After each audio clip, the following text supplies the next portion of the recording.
What's up, guys, and welcome back to my reading journey. Hope you're all doing great, and we'll continue with the second part of the transformation of Martin Burney. So let's begin. One day, a man stopped at the boat to say that there was work to be had in the Bronx Park, where a large number of laborers were required in making some improvements. After that dinner, Burney walked 30 yards down and the river bank, away from the maddening smell of the other's pipes. He sat down upon a stone. He was thinking he would set out for the Bronx. At least he could earn tobacco there. What if the books did say he owned Corrigan? What if the books did say he owed Corrigan? Any man's work was worth his skip. But then he hated to go without getting even with the hard-hearted screw who had put his pipe out. Was there any way to do it? Softly, stepping among the clouds, came Tony, he of the race of Goths, who worked in the kitchen. He grinned at Burney's elbow, and that unhappy man, full of race animosity, and holding urbanity in contempt, growled at him. "What do you want, you dago?" Tony also contained a grievance, and a plot. He, too, was a Corrigan hater and had been primed to see it in others. "How you like Mr. Corrigan?" he asked. "You think him a nice man?" "To hell with he said. "May his liver turn to water and the bones of him crack in the cold of his heart. May dog fennel grow upon his ancestors' graves, and the grandsons of his children be born without eyes. May whiskey turn to clabber in his mouth, and every time he sneezes, may he blister and soles of his feet, the soles of his feet, soles."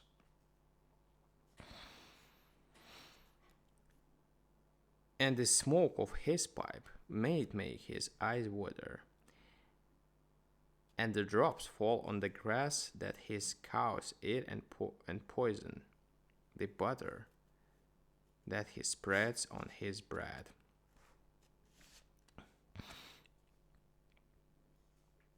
Though Tony remained a stranger to the beauties of this imagery, he gathered from it to in the conviction that it was sufficiently anti-Corrigan in its tendency. So with the confidence of fellow conspirator, he sat by Burney upon the stone and unfolded his plot. It was very simple in design. Every day after dinner, it was Corrigan's habit to sleep for an hour in his bunk. At such times, it was the duty of the cook and his helper, Tony, to leave the board so that no noise might disturb the outer court. The cook always spent this hour in walking exercise. Tony's plan was this: after Corrigan's should be asleep, he, Tony, and Burney would cut the mooring ropes that held the boat to the shore. Tony lacked the nerve to do the deed alone. Then the awkward boat would swing out into a swift current and surely overturn against a rock that was below. Come on and do it, said Burney. If the back of ye edge from the lick he gave ye, as a pit of me stomach does for the taste of a bit of smoke, he can't cut the ropes too quick. All right, said Tony, but better wait about 10 minutes more. Give a Corrigan plenty time to get good asleep. They waited, seated upon the stone. The rest of the men were at work out of sight around a bend in the road. Everything would have gone well, except perhaps with Corrigan, had not Tony been moved to decorate the plot with its conventional accompaniment. He was of dramatic blood,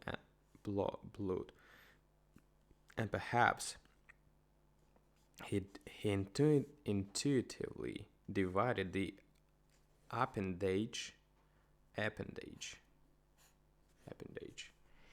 to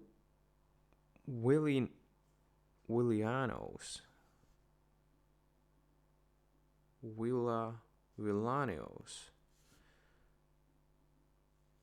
machinations as prescribed by the stage. He pulled from his shirt bosom a long, black, beautiful, venomous cigar and handed it to Burney. You like a smoke while we wait? He asked. Burney clutched it and snapped off the end as a terrier bites at the rat. He laid it to his lips like a long lost sweetheart. When the smoke began to draw, he gave a long, deep sigh, and the bristles of his grey red mustache curled down over the cigar like the tantalus of an eagle. Slowly the red faded from the whites of his eyes. He fixed his gaze dreamily upon the hills across the river. The minutes came and went. "Boat, time to go now," said Tony. "That damn Cargan, he be in the river very quick." Burney started out of his trance with a grunt. He turned his head and gazed with a surprised and pained severity at his complaints. He took the cigar partly from his mouth, but stuck it back again immediately, chewed it lovingly once or twice, and spoke in virulent puffs from the corner of his mouth. "What is it, ye yaller heathen? Would ye lay contrivances against the enlightened races of the earth? Ye an instigator of illegal crimes. Would ye seek to persuade Martin Burney into the dirty tricks of Nancy the Dagger? Would it be for murdering a benefactor, the good man that gives ye food and work? Take that, ye pumpkin-colored assassin." The torrent,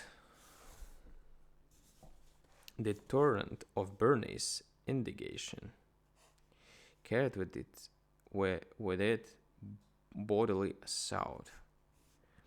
The toe of his shoe sent the would-be cutter of ropes tumbling from his seat. Tony arose and fled. His vendetta he again relegated to the files of things that might have been. Beyond the boat he fled, and away he was afraid to remain. Burney, with expanded chest, watched his late co-plotter